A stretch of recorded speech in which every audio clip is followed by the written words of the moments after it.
Hello guys and welcome back to another video on Assetto Corsa Competizione on the PlayStation 5. Today we're going to have a go at some public lobbies starting from the back. Now as you can see here, as we pull away off of the grid, we're at Spa, but I was actually lined up 12th on the grid, so I suddenly realised I needed to drop right back to the back if I can. It looks like there is a Ferrari behind that also wants to stay behind. I'm also going to be teleported if I can't get to the start of the race on time, but fortunately the leaders have triggered the start procedure, so looks like we're going to get away with that. We are near enough the back of the grid. There's 26 cars in this race as we get the green lights then, and looks like someone's pulled over to the left hand side already, heading down the hill into Eau Rouge and up through Radion. Is there going to be any death through here? It looks like everyone's got through there safely. The Porsche goes a little bit sideways on the exit of Radion. As we head down the Kemmel Straight then, we should have enough straight line speed in this Mclaren to breeze past the Porsche. Heading up to Le Combs then, and how are we going to get on through here? Being very, very cautious on the brakes. It looks like there's a Ferrari off on the right hand side. We're going to take to the asphalt on the left hand side as we get taken out by the Ferrari. So what happened there? Let's have a look at the replay.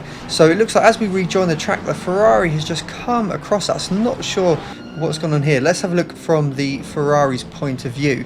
So he gets taken out and hits the barrier, and then it looks like he just loses the rear of the car right as we rejoin the track. So yeah, we knew it was going to be a bit chaotic starting from the back in a public lobby, and wow, we're down to 25th place now. So let's just get our head down. We'll try to get ourselves back into the race. We have about 19 minutes remaining as we've got a Mercedes pulling over to the right hand side just up ahead, so that moves us up one position, 24th place now. So let's target top 10 potentially by the end of the race. Another 14 positions to gain. We can see as we come out of Pouon, the train up ahead is just going through the chicane, so we're not too far behind at this stage. Now, although we were involved in that incident into Le Combs, actually, to be fair, for a public lobby, that was a pretty clean start. Everyone got through the first couple of corners safely, and it only looked like one or two cars were involved in that incident, maybe three cars if you include me. Just as I say that, someone loses control on the exit of Stavolo. You can see we're gaining on the group ahead quite quickly as well, which is good to know. But yeah, this public lobby was not too crazy on that first lap and the first couple of corners. This was a lobby that required a minimum safety rating of around about 60, maybe 65 I think. So we also did take on a little bit of damage through that incident, a little bit of light damage at the front, and this has just added a bit of understeer to the balance of the car. So you might have noticed through the bus stop just going a little bit deep, and again through turn one just struggling to get the car to turn a little bit. So I'm going to need to adjust my driving style slightly for the rest of the race, and also maybe move the brake balance maybe towards the rear a little bit more. But now we can see it's going to start getting spicy then up ahead. We take a lot more speed through there than the Ferrari. Yes, someone is off. I got a bit distracted and gave the Ferrari a little bump down the straight, and a track limit warning I was given there as well. So sorry to that Ferrari, I just was a bit distracted by everything else going on. So through Le Combs again, and wow, we just about managed to avoid the Porsche. There's a Ferrari off on the left hand side as well, and we managed to get through there safely. So up to 17th place now then. So now that we've caught the pack, we're starting to make good progress getting through cars fairly quickly. So it looks like we've got a couple of McLarens up ahead. I wonder what settings they've got. I'm running a rear wing on 1 in this race, which is going to give plenty of speed down the straights to help with getting past some of these cars, as the McLaren up ahead goes a little bit wide through Pouon. Yeah, so 1 on the rear wing. That does mean the car is going to be a little bit unstable through some of these slower corners, but to be honest, with that front damage, the balance is actually probably a little bit more understeery at this stage in the race anyway. So I have moved the brake balance down now a little bit. As the McLaren runs wide on the exit of Stavolo, we're going to get quite a big speed advantage here as we approach Blanchimont, but this isn't somewhere you really want to go 2x2 through, so I decide to pull out of that and save my move for a little bit later on. The car ahead was numbered 666 as well, and I did not fancy my chances. So going through the bus stop, trying to get a good exit if possible, and potentially make a move into turn 1, but it looks like we're just a little bit too far back for that. So plan here is to just get a good exit out of turn 1 and see if we can get past him on the cable straight, as I nearly hit the barrier on the inside there, just turning in a little bit too soon, but fortunately I did manage to avoid it. So heading down the hill then, and it's really important if you're following a car through Eau Rouge, you don't want to catch them too early, so just lifting off a little bit as the car ahead does run well over the track limits. But this is the moment you want to catch them, right as we get onto the straight. We go through the Camel corner, and this is where you want to pull out the slipstream and be able to move past them. If you catch them too early and you need to lift, then it's going to be really hard to get past them before Lecombes. So up ahead, looks like we've got 2 cars off, another car off here, so that has gained us 3 positions now. It looks like we're up to 12th place, and yeah, making very good progress in this race at the moment. The scoreboard is just showing that we've dropped back down to 14th, but I'm pretty sure it was 12th, now 11th with that car that we just saw also losing control just before No Name corner. So looking up ahead, we've got another yellow coloured McLaren to get past in the very near future, and actually ahead of him as well it looks like there are another 2 McLarens. So these cars are going to be a little bit trickier to get past, just because you can run them with that low rear wing and give them a lot of speed on the straight. The McLaren is absolutely flying around this track at the moment. My best lap around here is a 16.0. I do have a video of a track guide and the setup I used to set that lap as well, so I'll put a link to that in the video description. Now the 2 up ahead are going side by side and giving each other plenty of room. The car on the inside is way too close to the inside going through Blanchimont. That's a terrible line through there. He's had to lift off quite a lot as we head down into the bus stop chicane, but behind there's a bit of contact. Hopefully that's not going to end up getting in our way, but fortunately we get through there safely, and both cars seem to rejoin without too much trouble. So that takes us up to 10th place now then, and there's still over 12 minutes to go in this race, so not even halfway through and we're already into the top 10. So now I'm going to have my eyes set on a podium. I think it's definitely going to be possible if we can make sure we stay out of any trouble and get past the cars ahead pretty quick. We've gone through our Rouge very well this time, and it looks like we're going to have quite a lot of speed to get past the number 8 McLaren, and it looks like we get that done quite nicely.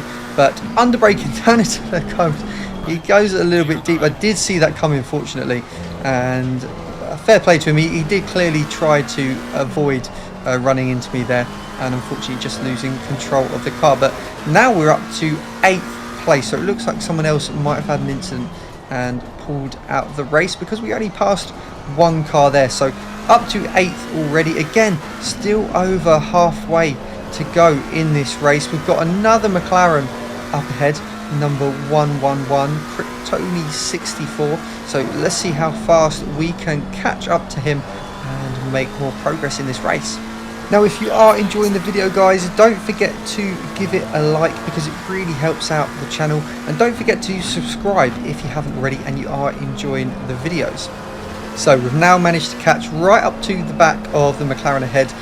We seem to be gaining a lot of time on a lot of these cars in the braking zone, so I think, to be honest, that's one of the big differences between the faster drivers and the slower drivers, is that they're just able to brake a little bit later and trail brake a little bit more into the corners. We've got a much better exit though through Stavolo as we go down the back straight side by side. We've got the inside line though, and it looks like we're going to get that done before we get to Blanchimont, and up to 7th place now. So going into the bus stop, we're going to begin lap number 4, lap number 5 I think, finished 4 laps, yeah. So we're going to start lap number 5 up in 7th place, and we're still only just now approaching halfway through the race. So if anything, this goes to show you, if you do have a lap 1 incident and your damage isn't too bad, then there's absolutely no need to quit the race. No need to rage quit.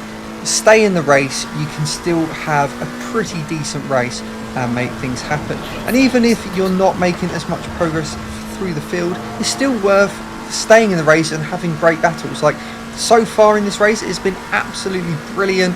Really enjoyed battling with these other cars, and had I just quit on lap 1 because of that incident, then I wouldn't have experienced any of this and I wouldn't be making this video now. So yeah, the lesson of today's video is, even if you have an incident in lap 1, if you're able to continue because your car's not too badly damaged, then definitely do so. You'll have a great race anyway. Now looking up ahead, the next car on the road is a BMW. So those of you who have been following the channel for a little while will know that the BMW used to be my car of choice, particularly on the 1.8 version of the game. I absolutely loved it. However, since the newer cars have come out, I always like to stay in something new. I've spent so much time in the BMW that as soon as we got new cars on the game, I just wanted to try something different, and I've been experimenting with a few different cars. I was in the Ferrari for a little while and quite enjoyed that, but with the Ferrari I find you really have to push it quite hard to get the most out of it, and it can be a little bit boring to drive. At the moment I'm really experimenting with the Mclaren. It can be a little bit dangerous at times, but it's very, very fast if you can learn to tame it, and so far I've really enjoyed it. So we're right up close to this BMW now. This just shows you how much time you gain. It looks like back marker letting us through there.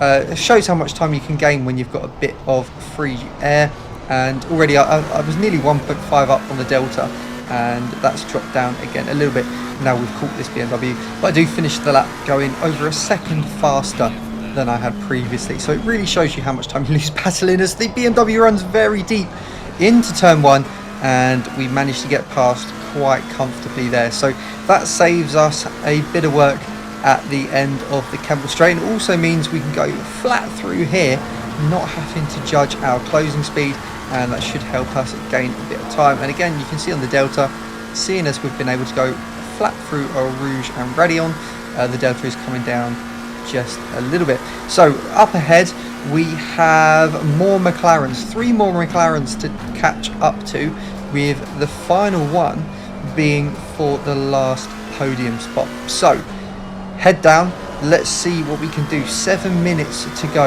in this race. Now one of the keys to pushing in this McLaren is being quite easy on the brakes compared to some of the other cars. You have to brake a little bit earlier than you can in something like the Ferrari or the BMW, and you also, I find it's a little bit better to ease off of the brake a bit earlier and really use the trail braking to help rotate the car. If you stand the brakes too long and go too deep, you just be understeering straight on in this McLaren.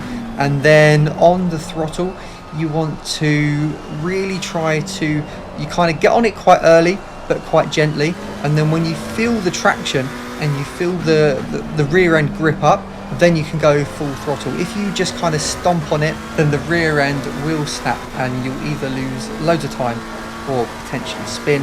I also run the TC generally on 2 in qualifying, or if I'm trying to set a fast lap, and then in this race I'm running it on 4 just to try and look after the rear tyres a little bit. But it is definitely faster to have it on 2, so it doesn't kick in quite so much, particularly in some of the slower corners like the bus stop chicane. So hopefully those tips might help you if you are driving the McLaren to try and extract a bit more lap time out of it. it does also like to hold a slightly higher gear through some corners than some other cars. So for example, through Puon you'll keep it in fourth rather than dropping down to third, and in some of the slower corners it will also like to stay in second rather than go down to first, although at the bus stop and at turn 1 I am going down to first here. So up through Old Rouge, get a bit unstable on the curb there, but the car up ahead gets even more unstable as we pass a back marker at the same time. So that moves us up to 5th place. We did go over track limits there to avoid any contact with that car that was out of control up ahead. Into Les Combes, you can see again what I was saying about with how much time we're gaining under the brake, and the two cars ahead giving it quite a good battle at the moment. One of them kicking up a bit of dust and a bit of gravel, heading down the hill towards the hairpin. Now this is one of the corners I was mentioning earlier where the car likes to stay in second gear, and we're very close to this car ahead. It's gone a little bit deep though and runs wide on the exit of No Name Corner. That's going to give us a good run heading down the hill towards Puon, and we're going to drop it down to third here just to help with a bit of rotation, and we managed to get the move done through the inside there and up into what I believe might be 4th place now. The lap timer on the left is still showing 6th place, but I think we might be in 4th. So it's looking like there's a great chance of finishing on the podium, and we can see the two cars up ahead.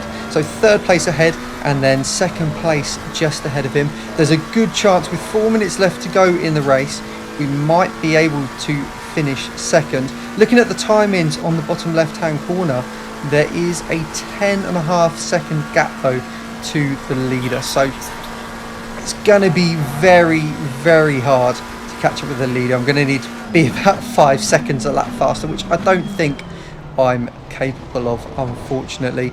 That is some sort of next level kind of alien pace to be able to catch up that, and actually as we cross the line it looks like he's 11 seconds ahead. So 2 laps left to go in this race, I believe, as the car up ahead runs a little bit deep. Maybe he was looking in his mirrors a bit too much, seeing me approaching, and we're going to be side by side as we head down the hill towards Eau Rouge then.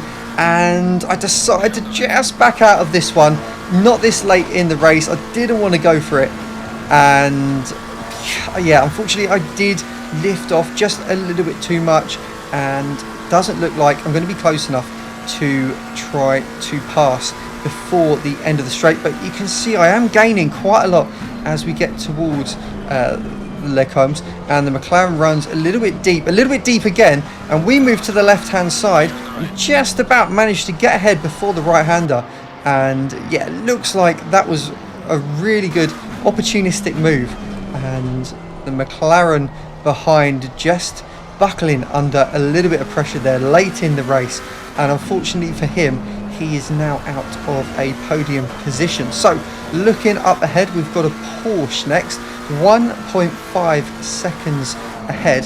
The Porsche I don't think is particularly strong around Spa because it does suffer with that top end speed, so we should be closing onto the back of it pretty quick. Again, you can see here into that braking zone, gaining quite a bit of time. I believe the Porsche is quite harsh on its tyres as well, so that should give us a little bit of an advantage. Again, through these corners, gaining every single time we get on the brakes, flat out through Stavelot onto the back straight, and now this is where you're going to see just how fast the Mclaren is compared to the Porsche in a straight line.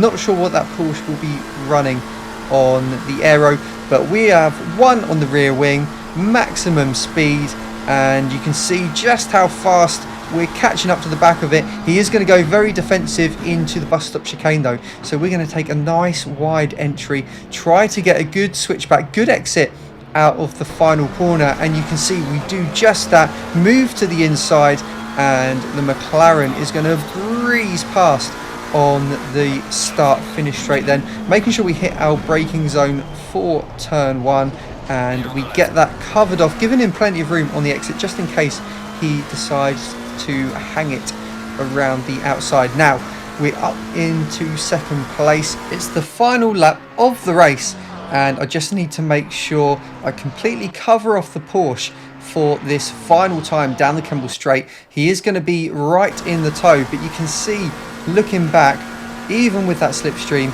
we are able to keep pulling away as we head down the straight. He is going to brake quite late though, and I see him pop up in the rear view mirror, which did have me a little bit worried, but looking back, it looks like he has a little wobble, and we managed to pull away. So looking at the timings, no way we're going to catch up to first place, so it looks like we're going to have to settle for second place in this race. So the final lap now, I'm just going to try and push and see if I can set a fastest lap. So heading down the hill towards Pulm, we're going to stick right over to the right hand side, braking just after the curbs, down into 4th gear. Make sure you hit your apex and on the power nice and early.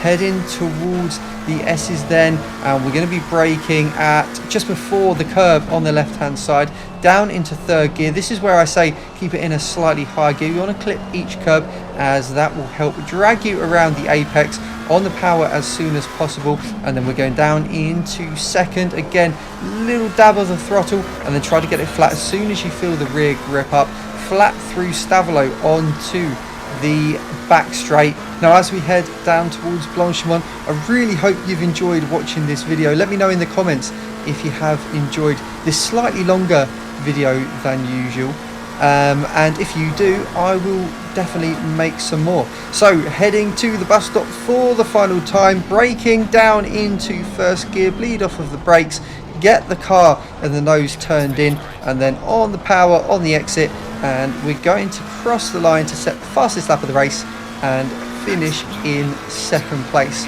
So once again guys, hope you enjoyed watching that race. Don't forget to leave it a like if you did enjoy it, and I will hopefully see you again on track very soon.